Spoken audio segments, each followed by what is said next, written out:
আবৃত্তি করছি কবি আবু জাফর রুবায়তুল্লাহর লেখা কোনো এক মাকে নিয়ে। কুমড়ো ফুলে ফুলে নয়ে গেছে লতাটা, সজনে ডাঁটায় ভরে গেছে গাছটা, আর আমি ডালের বড়ি শুকিয়ে রেখেছি।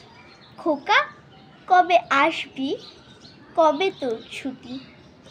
চিঠিটা তার পকেটে ছিল, ছেঁড়া আর রক্তে ভিজা। মাগো, ওরা বলে সবার কথা কেড়ে নেবে, তোমার কুলে শুয়ে গল্পও শুনতে দেবে না। মা বলো, তা কি আর হয়? তাই তো আমার দেরি হচ্ছে, তোমার জন্যে কথা ছুরি নিয়ে তবেই না বাড়ি ফিরবো। লক্ষ্মী মা আমার রাগ করে না, আর মাত্র কটা দিন। পাগল ছেলে।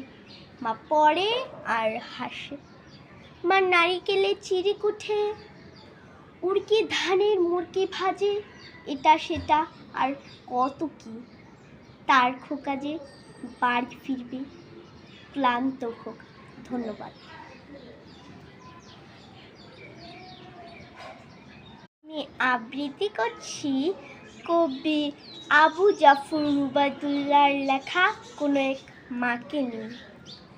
কুমড়ো ফুলে ফুলে নয়ে গেছে লতাটা, সজনে ডাঁটায় ভরে গেছে গাছটা, আর আমি ডালের বড়ি শুকিয়ে রেখেছি। খোকা, কবে আসবি, কবে তোর ছুটি? চিঠিটা তার পকেটে ছিল, ছেঁড়া আর রক্তে ভিজা। মাগো, ওরা বলে সবার কথা কেড়ে নেবে, তোমার কুলে শুয়ে গল্পও শুনতে দেবে না। মা বলো, তা কি আর হয়? তাই তো আমার দেরি হচ্ছে, তোমার জন্যে কথা ছুরি নিয়ে তবেই না বাড়ি ফিরবো।